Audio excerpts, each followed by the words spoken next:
Hi friends, welcome back to my new blog. Friends ಎಲ್ಲರೂ ಹೇಗಿದ್ದೀರಾ? Super ಆಗಿದ್ದೀರಾ? ನಾನು ಕೂಡ ತುಂಬಾ ಚೆನ್ನಾಗಿದ್ದೀನಿ.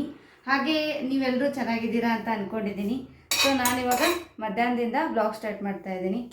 ಸೊ ಬೆಳಗ್ಗೆ ಎದ್ದು ರೆಡಿ ಆಗಿ ಆ್ಯಂಡ್ ಇವತ್ತು ಎಲ್ಲಿ ಕೊಲಾಬ್ರೇಷನ್ಗೆ ಹೋಗಬೇಕು ಅಂತ ಅಂದ್ಕೊಂಡಿದ್ದಲ್ಲ, ನಾನು ರೆಡಿ ಆಗಿದೆ. ಆ್ಯಕ್ಚುಲಿ ರೆಡಿಯಾಗಿ ಇನ್ನೇನು ಹೊರಡಬೇಕು ಅಂತ ಅನ್ನೋಷ್ಟೊತ್ತಿಗೆ ಫೋನ್ ಮಾಡಿಬಿಟ್ಟು ಹೋಗೋದು ತುಂಬ ಬೆಟರು. ಯಾಕಂದರೆ ಒಂದೊಂದು ಸಾರಿ ಮನೇಲಿ ಇರ್ತಾರೆ, ಒಂದೊಂದು ಸಾರಿ ಮನೇಲಿ ಇರಲ್ಲ, ಅವ್ರ ಕಡೆ ಎಲ್ಲಾದರೂ ಹೋಗಿರ್ತಾರೆ ಅಂತ ಹೇಳ್ಬಿಟ್ಟು ಫೋನ್ ಮಾಡಿದೆ. ಬಟ್ ಅವಳಿಗೆ ಹುಷಾರಿಲ್ಲ ಅಂತೆ ಆ್ಯಂಡ್ ತುಂಬ ಕೆಲಸ ಇದೆ. ಸೊ ಇವತ್ತೇನು ಬೇಡ, ವರ್ಕರ್ಸ್ ಕೂಡ ಬಂದಿಲ್ಲ ಆ್ಯಂಡ್ ಇನ್ನೊಂದು ದಿನ ನೋಡಿ ಫ್ರೀ ಟೈಮಲ್ಲಿ ಮಾಡೋಣ ಅಂತ ಹೇಳಿದ್ದು. ಸೊ ಹಾಗಾಗಿ ಇವತ್ತು ಹೊರಗಡೆ ಹೋಗೋ ಪ್ಲ್ಯಾನು ಕ್ಯಾನ್ಸಲ್ ಆಯಿತು. ಮನೇಲಿದ್ದೀನಿ ಆ್ಯಂಡ್ ಬೆಳಗ್ಗೆ ಅಂತೂ ಚಪಾತಿ ಆ್ಯಂಡ್ ಪಲ್ಯ ಮಾಡಿದ್ದೆ, ಹಿರಿಕೆ ಪಲ್ಯ ಮಾಡಿದ್ದೆ. ಅಪ್ಪುಗೆ ಹಿರಿಕೆ ಪಲ್ಯ ಅಂದರೆ ತುಂಬಾ ಇಷ್ಟ, ಅದು ಮಾಡಿದ್ದೆ. ಆ್ಯಂಡ್ ಅಮ್ಮಗೆ ತಿಪ್ಪಿರಿಕಾಯಿ ಅಂದರೆ ತುಂಬ ಇಷ್ಟ, ಅವಳಿಗೆ ಕೂಡ ಮಾಡಿದ್ದೆ. ಆ್ಯಂಡ್ ಅವ್ರನ್ನೂ ಕೂಡ ಸ್ಕೂಲಿಗೆ ಕಳಿಸ್ದೆ. ಸೊ ಇವಾಗ ಮಧ್ಯಾಹ್ನಕ್ಕೆ ನಾನು ಸ್ವಲ್ಪ ರೈಸ್ ಮಾಡ್ಕೊಳ್ತಾ ಇದ್ದೀನಿ. ಆ್ಯಂಡ್ ಇವತ್ತು ಏನೆಲ್ಲ ಪ್ಲ್ಯಾನ್ ಇಟ್ಕೊಂಡಿದ್ದೆ, ಥಾಟ್ ಹೋಗಿ ಚೆನ್ನಾಗಿ ವಿಡಿಯೋಸ್ ಮಾಡೋಣ ಅಂತ ಅಂದ್ಕೊಂಡಿದ್ದೆ. ಬಟ್ ಅವಳಿಗೆ ಹುಷಾರಿಲ್ಲದೆ ಇರೋ ಕಾರಣ ಸೊ ನನಗೂ ಕೂಡ ಮೂಡ್ ಅಪ್ಸೆಟ್ ಆಯಿತು. ಬೇಡ ಬಿಡು, ಮತ್ತೆ ಚೆನ್ನಾಗಿದ್ದಾಗ ಆ್ಯಂಡ್ ಅವಳು ಹೆಲ್ದಿ ಇದ್ದಾಗ ಹೋಗಿ ವಿಡಿಯೋಸ್ ಮಾಡಿದ್ರೆ ಚೆನ್ನಾಗಿರುತ್ತೆ ಅಂತ ಹೇಳ್ಬಿಟ್ಟು ಸೊ ಹಾಗಾಗಿ ಕ್ಯಾನ್ಸಲ್ ಮಾಡಿಕೊಂಡೆ. ಸೊ ಬನ್ನಿ ಇವಾಗ ಮಧ್ಯಾಹ್ನಕ್ಕೆ ನಾನು ಏನಂದರೆ ಪಲಾವ್ ಮಾಡೋಣ ಅಂತ ಅಂದ್ಕೊಂಡಿದ್ದೀನಿ. ಪಲಾವ್ ಮಾಡ್ತಾಯಿದ್ದೀನಿ, ಭಾಳ ದಿನ ಆಯಿತು ಮಾಡಿಲ್ಲ. ಆ್ಯಂಡ್ ರೈಸು ಸ್ವಲ್ಪ ಕಡಿಮೆ ತಿಂತೀವಿ ನಾವು, ಜಾಸ್ತಿ ತಿನ್ನಲ್ಲ. ಇತ್ತೀಚೆಗಂತೂ ತಿನ್ನೋದೇ ಬಿಟ್ಬಿಟ್ಟಿದ್ವಿ. ಅಪ್ಪುಗಂತೂ ಫುಲ್ ಅವನು ಹೆಂಗಂದರೆ ರೈಸು ಅಂದರೆ ಫುಲ್ ಬೇಡ ಅಂದ್ಬಿಡ್ತಾನೆ ಅವನು, ಆ ಥರ ರೇಂಜಿಗೆ ಬಂದುಬಿಟ್ಟಿದ್ದಾನೆ. ಮೊದಲೆಲ್ಲ ಜಾಸ್ತಿ ರೈಸ್ ತಿಂತಾಯಿದ್ದ, ಇತ್ತೀಚೆಗೆ ಸ್ವಲ್ಪ ಕಡಿಮೆ ಮಾಡಿದ್ದಾನೆ.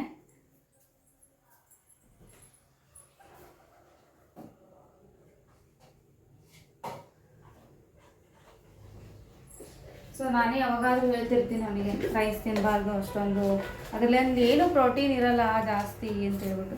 ಹಾಗಾಗಿ ಇವಾಗ ಇತ್ತೀಚೆಗೆ ರೊಟ್ಟಿ ತಿನ್ನೋದು ಕಲ್ತಿದ್ದಾನೆ, ಚೆನ್ನಾಗಿ ರೊಟ್ಟಿ ಊಟ ಮಾಡ್ತಾನೆ. ಇಲ್ಲದೆ ಹೋದರೆ ಬೇರೆ ಬೇರೆ ಏನಾದರೂ ಮಾಡಿಕೊಡ್ತೀನಿ.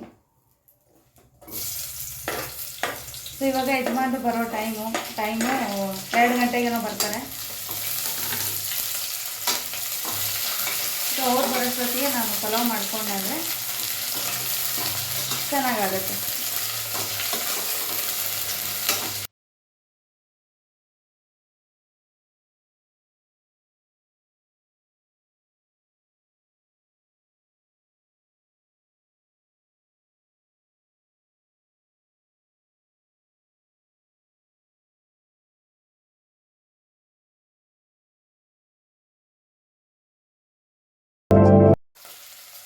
ಸೊ ನನಗೆ ಒಂದು ಕ್ವಶನ್ಸ್ ಬಂತು, ಆ ಕ್ವಶನ್ ಬಗ್ಗೆ ಶೇರ್ ಮಾಡ್ತೀನಿ.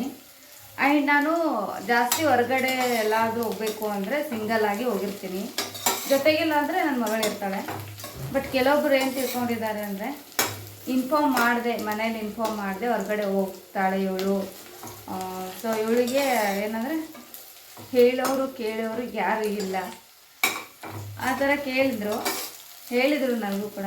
ಬಟ್ ಆ ಥರ ಇಲ್ಲ. ಅವ್ರ ಬಗ್ಗೆ ಹೇಳಬೇಕು ಅಂದರೆ ಮನೇಲಿ ಇನ್ಫಾರ್ಮ್ ಮಾಡಿದೆ ಯಾವ ಕೆಲಸನೂ ಮಾಡೋಕ್ಕಾಗಲ್ಲ. ಒಂದು ವಸ್ತು ತೊಗೋಬೇಕು ಅಂದ್ರೂ ಕೂಡ ನಾವು ಇಬ್ಬರು ಡಿಸ್ಕಷನ್ ಮಾಡೇ ತೊಗೋತೀವಿ. ಸೊ ಬೇಡ ಅಂದರೆ ಬಿಟ್ಟಿರ್ತೀನಿ. ತೊಗೋಬೇಕು ಅಂತ ಅಂದ್ಕೊಂಡ್ರೆ ಅವ್ರದ್ದು ಸಜೆಷನ್ ಆ್ಯಂಡ್ ಅವ್ರ ಕಾಂಪ್ಲಿಮೆಂಟ್ ಎಲ್ಲ ಸೇರಿಕೊಂಡು ನಂದು ಎಲ್ಲ ಇನ್ಕ್ಲೂಡ್ ಆಗೇ ನಾವು ತೊಗೊಂಡಿರ್ತೀವಿ.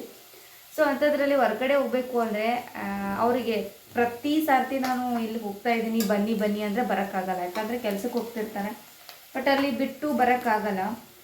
ಹಾಗಾಗಿ ಸೊ ನಾನೇ ಹೋಗಿ ಬರ್ತೀನಿ. ಆ್ಯಂಡ್ ಇನ್ನೊಂದು ಅವ್ರು ಹೇಳೋ ಪ್ರಕಾರ ಹೆಣ್ಮಕ್ಳು ಜಾಸ್ತಿ ಹೊರಗಡೆ ತಿರುಗಾಡಿದ್ರೆ ಬೇರೆ ಬೇರೆ ಥಿಂಗ್ಸ್ ಎಲ್ಲ ಬರುತ್ತೆ ಅಂತ ಹೇಳ್ತಿರ್ತಾರೆ. ಥಿಂಗ್ಸ್ ಅಂದರೆ ಬೇರೆ ನೋಡೋರು ಬೇರೆ ಬೇರೆ ಏನೇನೋ ಆಡ್ಕೊಳ್ತಾರೆ ಅಂತ. ಬಟ್ ನಮ್ಮ ಮನೇಲಿ ಆ ಥರ ಇಲ್ಲ. ಜಾಸ್ತಿ ತಿರುಗಾಡೋದು, ಜಾಸ್ತಿ ಏನಾದರೂ ಬೇರೆ ಬೇರೆ ಕಡೆ ಹೋಗಿ ಬರೋದ್ರಿಂದ ಏನಾಗುತ್ತೆ ಅಂದರೆ ಕೆಲವೊಂದು ಏನು ಹೇಳ್ತೀವಿ ತಿಳ್ಕೊಳ್ತೀವಿ. ಆ್ಯಂಡ್ ನಿಮಗೂ ಕೂಡ ಗೊತ್ತಾಗುತ್ತೆ ಎಲ್ಲೆಲ್ಲಿ ಏನೇನು ಸಿಗುತ್ತೆ ಆ್ಯಂಡ್ ತುಂಬ ಡೇರಿಂಗ್ ಬರುತ್ತೆ, ಈ ಥರ ಎಲ್ಲ ಹೇಳ್ತಿರ್ತಾರೆ. ಸೊ ಅದಕ್ಕೋಸ್ಕರ ನಾನು ಏನು ಮಾಡ್ತೀನಿ ಅಂದರೆ ಹೊರಗಡೆ ಹೋಗಿ ತಿರ್ಗಾಡ್ಕೊಂಡು ನೋಡಿಕೊಂಡು ಇಷ್ಟ ಆಗಿದ್ದನ್ನು ತೊಗೊಂಡು ಬರ್ತೀನಿ. ಸೊ ಅದನ್ನೇ ತಿಳ್ಕೊಂಡು ಬೇರೊಬ್ಬರು ಏನು ಹೇಳಿದ್ದಾರೆ ಅಂದರೆ ಯಾರೂ ಹೇಳೋರಿಲ್ಲ ಕೇಳೋರಿಲ್ಲ ಇವ್ರಿಗೆ, ಎಲ್ಲಿ ಬೇಕಲ್ಲಿ ಹೋಗ್ತಾರೆ ಅಂತೇಳಿ. ಬಟ್ ಆ ಥರ ಎಲ್ಲ ನಾನು ಎಲ್ಲೇ ಹೋದ್ರೂ ಕೂಡ ಇವರಿಗೆ ಇನ್ಫಾರ್ಮ್ ಮಾಡಿ ಹೋಗಿರ್ತೀನಿ. ಆ್ಯಂಡ್ ಅಲ್ಲಿರುವಂಥ ಲೊಕೇಶನ್ ಕೂಡ ಒಂದೊಂದು ಸಾರಿ ಶೇರ್ ಮಾಡ್ತೀನಿ. ಹಾಗಿಲ್ಲದೆ ಎಲ್ಲಿ ಹೋಗೋಕ್ಕಾಗಲ್ಲ.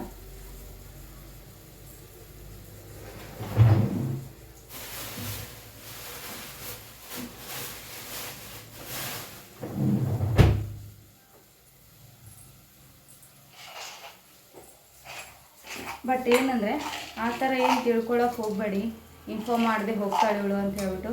ಆ ಥರ ಇಲ್ಲವೇ ಇಲ್ಲ.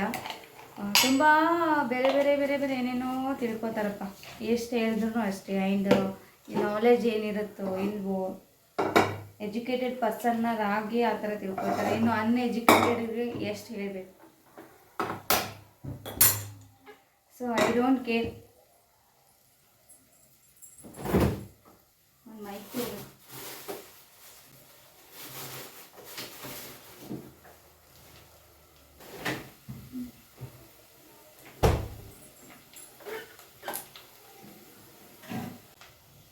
ಸೊ ತಿಳ್ಕೊಳ್ಳೋರಿಗೆ ಏನು ಮಾಡೋಕ್ಕಾಗಲ್ಲ. ನಾವು ಎಷ್ಟೇ ಕರೆಕ್ಟಾಗಿ ಆನ್ಸರ್ ಕೊಟ್ಟರು ಅವರಿಗೆ ಅದೇ ಥರನೇ ಮೈಂಡ್ ಬರುತ್ತೆ, ಏನು ಮಾಡೋಕ್ಕಾಗಲ್ಲ. ಒಂದು ನಿಮ್ಮ ಮೈಂಡ್ ಸೆಟ್ಟನ್ನು ಚೇಂಜ್ ಮಾಡ್ಕೋಬೇಕು. ಇಲ್ಲದೆ ಹೋದರೆ ನೀವೇ ಚೇಂಜ್ ಆಗಿಬಿಡಿ ಫುಲ್.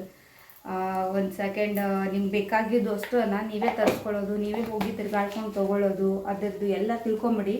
ಆವಾಗ ಗೊತ್ತಾಗುತ್ತೆ. ಸೊ ಹೊರ್ಗಡೆ ಹೋಗೋದು ಎಷ್ಟು ಕಷ್ಟ ಇದೆ. ಆ್ಯಂಡ್ ಸುಮ್ಮನೆ ಯಾರೂ ಹೋಗಲ್ಲ ದುಡ್ಡು ವೇಸ್ಟ್ ಮಾಡಿಕೊಂಡು. ಸೊ ಇದು ನಮಗೆ ಈಗ ಯಾರೂ ಇಲ್ಲ ಅಂದಮೇಲೆ ಜೊತೆಗೆ ಸೊ ನಾವು ಒಬ್ಬರೇ ತಿರುಗಾಡಬೇಕಾಗುತ್ತೆ. ಎಷ್ಟು ಅಂತ ಅವ್ರಿಗೆ ಕರ್ಕೊಂಡು ತಿರುಗಾಡೋಕ್ಕಾಗಲ್ಲ.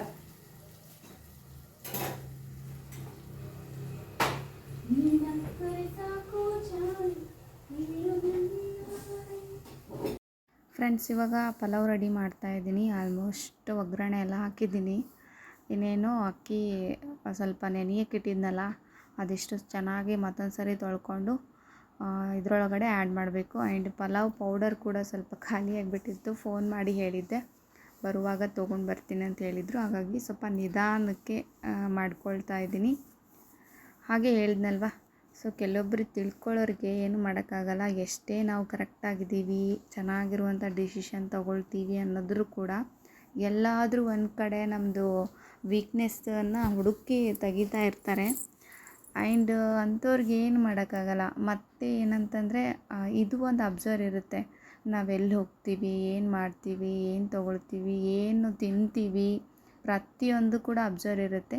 ಬಟ್ ಆ ಅಬ್ಸರ್ವನ್ನೇ ನೀವು ಒಂದು ದೊಡ್ಡ ಕ್ವಶನ್ ಮಾರ್ಕ್ ಹಾಕ್ಕೊಂಡು ನಿಮ್ಮನ್ನು ನೀವೇ ಯಾಕೆ ಕೊಟ್ಕೊಂಡು ಹಿಂಸೆ ಪಡ್ಕೊಂಡು ಜೀವನಾನ ನಡೆಸ್ತೀರಾ.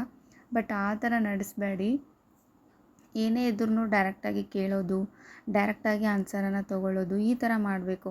ಅದು ಇಂಡೈರೆಕ್ಟಾಗಿ ಬೇರೆಯವ್ರ ಮುಖಾಂತರವಾಗಿ ಅದನ್ನು ನೀವು ಏನು ಬಗೆಹರಿಸ್ಕೊಳ್ತೀರೋ ಏನು ಮಾಡ್ತೀರೋ ಗೊತ್ತಿಲ್ಲ. ಬಟ್ ಅಲ್ಲೆಲ್ಲೋ ಹುಡುಕಾಡಿದ್ರೆ ಆನ್ಸರ್ ಎಂದಿಗೂ ಸಿಗಲ್ಲ. ನಿಮ್ಮ ಪ್ರಶ್ನೆ ಯಾರಿಗೆ ಕೇಳಬೇಕಾಗಿರುತ್ತೋ ಅಂಥವ್ರಿಗೆ ಕೇಳಿದರೆ ಒಂದು ಕರೆಕ್ಟಾದಂಥ ಆನ್ಸರನ್ನು ಸಿಗ್ಬೋದು. ಯಾಕೆ ಈ ಥರ ಹೇಳ್ತಾ ಇದ್ದೀನಿ ಅಂತಂದರೆ, ಒಬ್ರು ಯಾರೋ ಏನೋ ಮಾಡ್ತಾ ಇದ್ದಾರೆ ಅಂತಂದರೆ ಅವರನ್ನು ಡಿಸಪಾಯಿಂಟ್ ಮಾಡೋದು, ನಿಲ್ಲಿಸ್ಬಿಡೋ ಥರ ಕೊಂಕು ಮಾತಾಡೋದು, ಈ ಥರ ಎಲ್ಲ ಮಾಡ್ತಾ ಇರ್ತಾರೆ. ಬಟ್ ಇದರಿಂದ ಏನು ಯೂಸ್ ಆಗುತ್ತೋ ನನಗಂತೂ ಗೊತ್ತಿಲ್ಲ, ಇದುವರೆಗೂ ಗೊತ್ತಿಲ್ಲ. ಯಾಕಂದರೆ ನಾನು ಒನ್ ವೇ, ಟೂ ವೇನಲ್ಲಿ ಹೋಗೋಕ್ಕಾಗಲ್ಲ. ಏನೇ ಇದ್ದರೂ ಒನ್ ವೇ ಹೋಗಬೇಕು, ಒನ್ ವೇನೇ ಬರಬೇಕು. ಸೊ ಆ ಥರ ಇದ್ದರೆ ನಮಗೇನೋ ಒಂದು ಕರೆಕ್ಟಾಗಿ ಲೈನ್ ಅನ್ನೋದು ಸಿಗುತ್ತೆ. ಸಿಕ್ಕ ಲೈನ್ದಲ್ಲಿ ಹೋದರೆ ಅಡ್ಡದಿಡ್ಡಿ ಹೋಗ್ಬಿಡುತ್ತೆ. ಆ್ಯಂಡ್ ನಿಮಗೂ ರೂಟ್ ಇರಲ್ಲ, ನಿಮ್ಮನ್ನು ಕರ್ಕೊಂಡು ಹೋಗುವಂಥ ಲೈಫ್ ಪಾರ್ಟ್ನರ್ಗೂ ರೂಟ್ ಇರಲ್ಲ. ಆವಾಗ ನೀವು ಮಧ್ಯ ಮಿಡಲಲ್ಲಿ ನಿಂತ್ಕೋಬೇಕಾಗುತ್ತೆ. ಈ ಕಡೆ ಆ ಕಡೆ ದಂಡೆನೂ ಆಗೋಲ್ಲ, ಈ ಕಡೆ ದಂಡೆನೂ ಆಗೋಲ್ಲ. ಆ ಥರ ಆದಾಗ ನಿಮಗೆ ಕಷ್ಟ.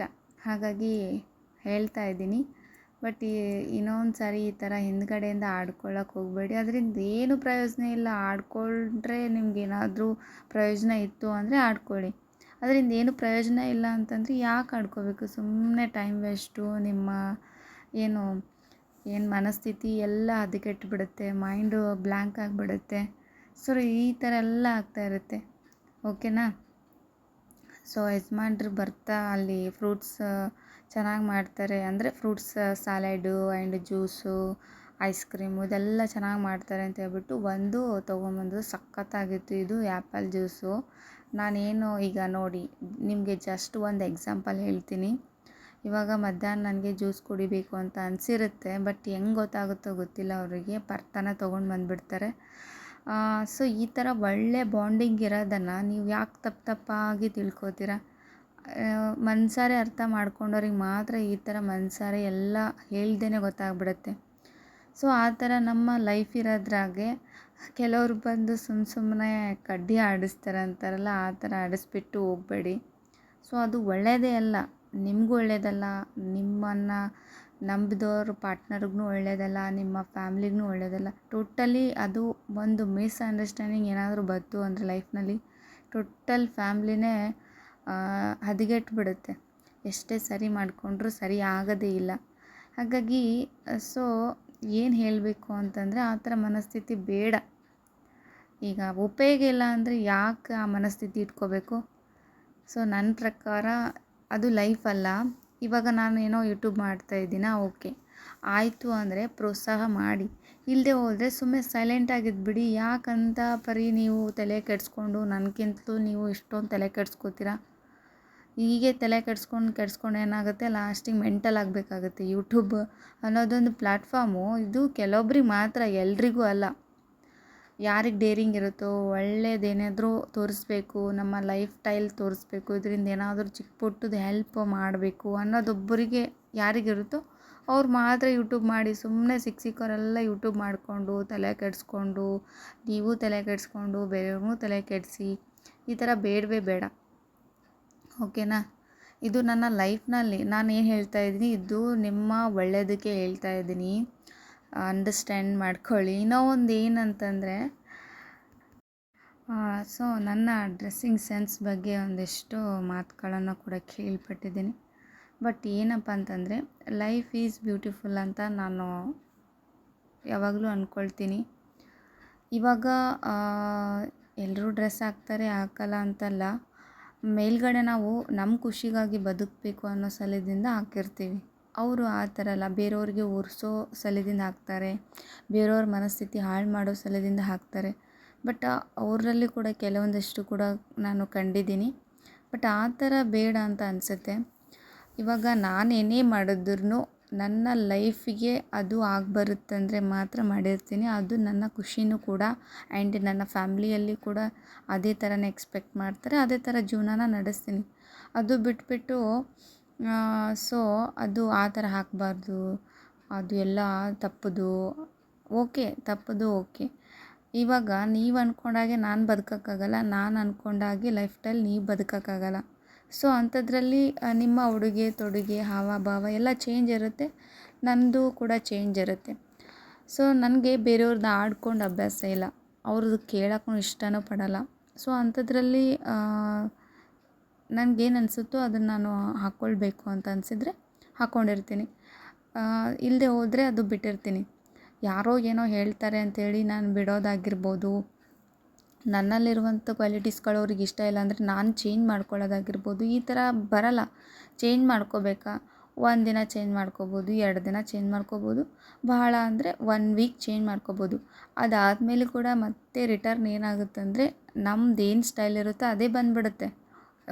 ಫುಲ್ಲು ಚೇಂಜ್ ಮಾಡ್ಕೊಳಕ್ಕೆ ಆಗೋದಿಲ್ಲ, ಎಷ್ಟೇ ಕಷ್ಟಪಟ್ರೂ ಆಗಲ್ಲ. ಆ್ಯಂಡ್ ಹಾಗಾಗಿ ಹೇಗೆ ಚೇಂಜ್ ಮಾಡ್ಕೊಳಕ್ಕಾಗುತ್ತೆ? ಆಗಲ್ಲ. ಸೊ ನಮ್ಮ ಮನಸ್ಥಿತಿ ಹೆಂಗಿರುತ್ತೋ ಹಾಗೆ ಬದುಕ್ತೀವಿ, ಹಾಗೆ ಪ್ರೆಸೆಂಟ್ ಮಾಡ್ತೀವಿ. ಇದರಲ್ಲಿ ಏನೂ ಫ್ಯಾಷನಬಲ್ ಇಲ್ಲ, ಏನೂ ಎಕ್ಸ್ಟ್ರಾ ಇನ್ಕ್ಲೂಡ್ ಇಲ್ಲ. ನಮ್ಮದು ಬೇರೆ ಲೈಫ್ ಸ್ಟೈಲ್ ಇದೆ, ಅದು ಬಿಟ್ಟು ಬೇರೆದೇನೋ ತೋರಿಸಲ್ಲ. ನೀವೇ 1 ವೀಕು ಬೇರೆ ಥರ ಸ್ಟೈಲನ್ನು ಮಾಡಿ ನೋಡಿ, ಅದು ಅಡ್ಜಸ್ಟ್ ಆಗುತ್ತೋ, ಅಥವಾ ನೀವು ಡೈಲಿ ಯಾವ ರೊಟೀನನ್ನು ಯೂಸ್ ಮಾಡ್ತೀರೋ ಅದು ಅಡ್ಜಸ್ಟ್ ಆಗುತ್ತೋ ಒಂದು ಸರಿ ಚೆಕ್ ಮಾಡಿ ನೋಡಿ. ಅದಾದಮೇಲೆ ನೀವು ಬೇಕಾದರೆ ಚೇಂಜ್ ಮಾಡ್ಕೊಳ್ಳೋಕ್ಕಾಗುತ್ತೆ, ನಮಗೂ ಬರುತ್ತೆ ಅಂದರೆ ಮಾಡ್ಕೋಬೋದು, ಇಲ್ಲೇ ಹೋದರೆ ಮಾಡ್ಕೊಳ್ಳೋಕೆ ಹೋಗ್ಬೇಡಿ. ಯಾಕಂದರೆ ನಿಮ್ಮ ಮನಸ್ಸಲ್ಲಿಯೂ ಕೂಡ ಒಂದು ಮನಸ್ಸು ಇರುತ್ತೆ. ಆ ಮನಸ್ಸನ್ನು ಹರ್ಟ್ ಮಾಡಿಕೊಂಡು, ಆ ಮನಸ್ಸಿಗೆ ನೋವು ಕೊಟ್ಕೊಂಡು ಬದಲಾವಣೆ ಒಳ್ಳೆಯದಲ್ಲ. ನೀವು ಎಷ್ಟೇ ಹೇಳಿದ್ರೂ ನನಗೆ ಹೆಂಗೆ ಬರುತ್ತೋ ಹಂಗೆ ಬದುಕ್ತೀನಿ ನಾನು. ಬೇರೆಯವ್ರ ಒತ್ತಾಯಕ್ಕಾಗಿ ಬದುಕನ್ನು ನಡೆಸಿಲ್ಲ, ಇಲ್ಲಿವರೆಗೂ ನಡೆಸೋದಿಲ್ಲ, ಇನ್ನು ಮುಂದೆ ಕೂಡ ಹಾಗೆ. ಸೊ ಓಕೆನಾ? ಇದು ಭಾಳ ದಿನದಿಂದ ಹೇಳಬೇಕು ಅಂತ ಅಂದ್ಕೊಂಡೆ. ಇದಕ್ಕೂ ಮೀರಿ ನೀವು ಈ ನಿಮ್ಮದು ಸ್ಟೈಲನ್ನೇ ನೀವು ಫಾಲೋ ಮಾಡ್ತೀರಾ ಅಂದರೆ ಮಾಡಿ, ಅದು ನಿಮ್ಮ ಇಷ್ಟ. ಅದನ್ನು ಬೇರೆಯವ್ರ ಹತ್ರ ಯಾಕೆ ಹೇಳ್ಕೋಬೇಕು? ಚರ್ಚೆ ಎಲ್ಲ ಯಾಕೆ ಮಾಡಬೇಕು? ಸೊ ಆ ಥರ ಮಾಡೋದ್ರಿಂದ ಒಳ್ಳೆಯದೇ ಅಲ್ಲ, ಇದರಿಂದ ಏನೂ ಲಾಭವೂ ಇಲ್ಲ. ಒಂದು ಸರಿ ನೀವು ಪಾಸಿಟಿವ್ ಆಗಿ ಥಿಂಕ್ ಮಾಡಿ ನೋಡಿ, ಮೈಂಡ್ ಎಷ್ಟು ರಿಲೀಫ್ ಅನಿಸುತ್ತೆ, ಎಷ್ಟು ನಿಮಗೆ ರಿಲ್ಯಾಕ್ಸ್ ಅನಿಸುತ್ತೆ.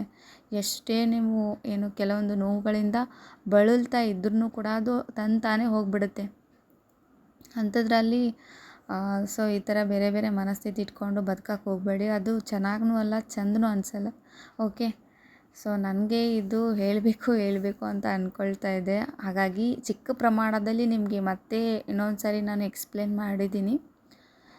ಸೊ ಎಕ್ಸ್ಪ್ಲೇನಲ್ಲಿ ನಿಮಗೆ ಇಷ್ಟ ಆಯಿತು ಅಂದರೆ ತೊಗೊಳ್ಳಿ, ಇಲ್ಲದೆ ಹೋದರೆ ಸೊ ನಾವಿರೋದೇ ಹೀಗೆ ಇರ್ತೀವಿ ಅಂತಂದರೆ ಏನೂ ಮಾಡೋಕ್ಕಾಗಲ್ಲ. ಓಕೆ, ತಿಳಿಸೋದು ನಮ್ಮ ಧರ್ಮ, ತಿಳ್ಕೊಳ್ದೇ ಇರೋದು ಅವರವರ ಕರ್ಮ. ಸೊ ಇದು ಫಸ್ಟು ವಾರ್ನಿಂಗೋ ಸಜೆಷನೋ ಏನೋ ಒಂದು. ಸೊ ನನ್ನ ಮನಸ್ಸಿಗೆ ಅನಿಸಿದ್ದನ್ನು ನಾನು ಹೇಳಿದ್ದೀನಿ. ಇದಕ್ಕೂ ಮೀರಿ ನನಗೆ ರ್ಯಾಶಾಗಿ ಮಾತಾಡೋಕ್ಕೆ ಬರಲ್ಲ. ನೀವು ಬೇಕಾದರೆ ಮಾತಾಡ್ಕೊಳ್ಬೋದು, ಆ್ಯಸ್ ಯುವರ್ ವಿಶ್. ಓಕೆ, ಇವಾಗ ಸಾಯಂಕಾಲ ಟೈಮು, ಹಾಗಾಗಿ ನಾನು ಸ್ವಲ್ಪ ಟೀ ಕುಡಿತಾ ಇದ್ದೀನಿ. ಟೀ ಕುಡಿದ್ರೆ ಒಂದು ಸ್ವಲ್ಪ ಮೈಂಡ್ ರಿಲ್ಯಾಕ್ಸ್ ಅನಿಸುತ್ತೆ. ಇನ್ನೊಂದು, ಇವಾಗ ಕ್ಲೈಮೇಟ್ ಎಲ್ಲ ಸ್ವಲ್ಪ ಚೇಂಜ್ ಆಗ್ತಾ ಇದೆಯಲ್ಲ, ಹಾಗಾಗಿ ಶುಗರನ್ನು ಸ್ವಲ್ಪ ಕಡಿಮೆ ಯೂಸ್ ಮಾಡ್ತಾ ಇದ್ದೀನಿ. ಹಾಲಲ್ಲೇ ಮಾಡ್ಕೊಂಡಿದ್ದೀನಿ. ಸೊ ನನಗೆ ಇದು ಬರುತ್ತೆ ಮಾಡ್ಕೊಂಡಿದ್ದೀನಿ. ಎಲ್ಲರೂ ಕುಡಿಬೇಕು ಅಂತಲ್ಲ. ನಾನು ಹೆಂಗೆ ಮಾಡ್ತೀನಿ ಅಂತಂದರೆ ಚೇಂಜ್ ಮಾಡ್ಕೊಂಡು ಹೋಗಿರ್ತೀನಿ. 1 ವೀಕು ಬ್ಲ್ಯಾಕ್ ಟೀ, 1 ವೀಕು ಹಾಲಿನ tea, 1 week lemon tea. So ಈ ಥರ ಮಾಡ್ಕೊಳ್ತೀನಿ. ಹಾಗಾಗಿ ಸ್ವಲ್ಪ ನಾನು ಫಿಟ್ನೆಸ್ ಆಗಿದ್ದೀನಿ ಅಂತ ಅಂದ್ಕೊಂಡಿದ್ದೀನಿ. ಇನ್ನೊಂದಷ್ಟು ಜನ ಎಷ್ಟು ಗ್ಲೋ ಇದ್ದೀರಲ್ಲ ನೀವು ಅಂತಂದರೆ ಭಾಳ ಜನ ಕೇಳಿದ್ದಾರೆ. ಬಟ್ ಅದು ಕರೆನೋ ಸುಳ್ಳೋ ಗೊತ್ತಿಲ್ಲ. ನನಗನ್ಸಿದ್ದು ನಾನು ಶೇರ್ ಮಾಡ್ತೀನಿ. ಓಕೆ, ನಿಜವಾಗ್ಲೂ ಹೇಳ್ತೀನಿ. ಸೊ ನಾನು ಈ ಸ್ವಲ್ಪ ವೈಟ್ ಆಗೋದಕ್ಕೆ ಕಾರಣ ಮೇನ್ ಅಂತಂದರೆ ನಂಬಲ್ಲ ನೀವು, ನಾನು ಜಾಸ್ತಿ ಸ್ವೀಟ್ ತಿಂತೀನಿ. ಆಮೇಲೆ ನಂದು ಊಟ ಟೈಮ್ ಟೇಬಲ್ ಕರೆಕ್ಟಾಗಿದೆ. ಆ್ಯಂಡ್ ನೀರು ಜಾಸ್ತಿ ಕುಡಿತೀನಿ. ಈ ಚಹಾಗಳೆಲ್ಲ ಸ್ವಲ್ಪ ಕಡಿಮೆ, ಏನೋ ರೇರಾಗಿ 1 ಟೈಮು ಕುಡಿತೀನಿ ಅಷ್ಟೇ. ಬಟ್ ಏನಂದರೆ ಸ್ವೀಟ್ ನಾನು ಜಾಸ್ತಿ ತಿಂತೀನಿ. ಆ್ಯಂಡ್ ಈ ಥರ ಜ್ಯೂಸ್ಗಳೆಲ್ಲ ಕುಡಿತೀನಲ್ಲ, ಅದು ಮಾತ್ರ ಕಂಪಲ್ಸರಿ ಆಗಿರುತ್ತೆ. ಆ ಥರ ಇದ್ದಾಗ ಮಾತ್ರ ನಾವು ಗ್ಲೋ ಆಗೋದಕ್ಕೆ ಸಾಧ್ಯ. ಇನ್ನೊಂದು, ಮೇಲ್ಗಡೆ ನಾವು ಯಾವ ಕ್ರೀಮ್ ಹಚ್ಕೊಂಡ್ರೂ ತಾತ್ಕಾಲಿಕ, ಒಳಗಡೆಯಿಂದ ನಾವೇನು ಕುಡಿತೀವೋ ಅದು ಇಂಪಾರ್ಟೆಂಟ್ ಆಗುತ್ತೆ. ಇವಾಗ ನಿಮಗೆ ಹೇರ್ ಫಾಲ್ ಆಗ್ತಾ ಇದೆನಾ, ನೆಲ್ಲಿಕಾಯಿ ಜ್ಯೂಸ್ ಕುಡೀರಿ. ಅದು ಒಳಗಡೆಯಿಂದ ಇನ್ಕ್ಲೂಡ್ ಆಗಿ ನಿಮಗೆ ಹೇರ್ಗೆ ಚೆನ್ನಾಗಿ ಗ್ರೋ ಬರುತ್ತೆ. ನಿಮಗೆ ಏನು ಈಗ ಪಿಗ್ಮೆಂಟೇಷನ್ ಇತ್ವಾ ಆ ಥರ ಇತ್ತು ಅಂದರೆ ಈಗ ಜ್ಯೂಸ್ಗಳನ್ನು ಕುಡೀರಿ. ಇವಾಗ ಯಾವುದು ದ್ರಾಕ್ಷಿ ಜ್ಯೂಸು, ಆಮೇಲೆ ಕರ್ಬೂಜ ಜ್ಯೂಸು, ಈ ಥರ ಎಲ್ಲ ಕುಡೀರಿ. ನನಗೆ ಸ್ವಲ್ಪ ಇಲ್ಲಿ ಸ್ವಲ್ಪ ಮಾತಾಡೋಕ್ಕೆ ಕಷ್ಟ ಆಗ್ತಾಯಿದೆ. ಸೊ ಆ ಥರ ಜ್ಯೂಸ್ಗಳನ್ನು ಕುಡೀರಿ. ಓಕೆ, ಆ ಥರ ಕುಡಿಯೋದ್ರಿಂದ ಏನಾಗುತ್ತೆ ಅಂದರೆ ನಿಮಗೆ ಒಳಗಡೆಯಿಂದ ಫೇರ್ ಬರುತ್ತೆ. ಈಗ ಬ್ಲಡ್ ಚೆನ್ನಾಗಿತ್ತು ಅಂದರೆ ಮಾತ್ರ ನಾವು ವೈಟ್ ಆಗ್ತೀವಿ. ಅಂದರೆ ಹೊಸದು ಕ್ರಿಯೇಟ್ ಆದಾಗ ನಾವು ವೈಟ್ ಆಗ್ತೀವಿ. ಹೊಸದು ಕ್ರಿಯೇಟ್ ಆಗಿಲ್ಲ ಬ್ಲಡ್ಡು ಅಂದರೆ ನಾವು ಬ್ಲ್ಯಾಕ್ ಆಗ್ತೀವಿ. ಓಕೆ, ಅಂದರೆ ಬ್ಲ್ಯಾಕ್ ಇರೋರೆಲ್ಲ ಕ್ರಿಯೇಟ್ ಆಗಿಲ್ಲ ಅಂತಲ್ಲ. ನೀವು ಮೊದಲು ವೈಟ್ ಇದ್ರಿ ಅಂದರೆ ಮಿಡಲಲ್ಲಿ ಬ್ಲ್ಯಾಕ್ ಆಗಿದ್ದರು ಅಂತಂದರೆ ಸೊ ಅಲ್ಲಿ ವ್ಯತ್ಯಾಸ ಕಾಣ್ಬೋದು. ಹುಟ್ಟುತ್ತಲೇ ನಾವು ಯಾವಾಗಲೂ ಬ್ಲ್ಯಾಕೇ ಇದ್ದೀವಿ, ಇನ್ನೇನು ವೈಟ್ ಆಗ್ತೀವಿ, ಆ ಥರ ಇದ್ದವರಿಗೆಲ್ಲ ಅವರು ದಪ್ಪ ಆಗ್ಬೋದು, ತಳ್ಳಗಾಗ್ಬೋದು, ಇಷ್ಟೇ ಮಾತ್ರ. ಬಟ್ ಈ ಥರ ಮಾತ್ರ ಕರೆಕ್ಟಾಗಿ ನೀವು 1 ವೀಕ್ ಫಾಲೋ ಮಾಡಿ ನೋಡಿ, ನಿಮ್ಮ ಮುಖದಲ್ಲಿ ನೀವೇ ಚೇಂಜ್ ಕಾಣ್ತೀರಾ. ಓಕೆ, ಹಾಗಂತೇಳಿ ಯಾವಾಗಲೂ ಜ್ಯೂಸ್ ಕುಡಿದ್ರೆ ಅಂತಲ್ಲ, ಮೇಲ್ಗಡೆ ನಾವು ಮುಖಕ್ಕೆ ಏನು ಅಪ್ಲೈ ಮಾಡ್ಕೋಬೇಕು, ಒಂದೇ ಯಾವುದಾದ್ರೂ ಒಂದು face wash, Himalaya face wash, ಅದು ಒಂದು ಮಾಡಿಕೊಂಡ್ರೆ ಸಾಕು. ಯಾಕಂದರೆ ನಾವು ಹೊರ್ಗಡೆ ಹೋಗಿ ಅಷ್ಟೊಂದು ಏನು ಕೆಲಸ ಏನು ಮಾಡಲ್ಲ.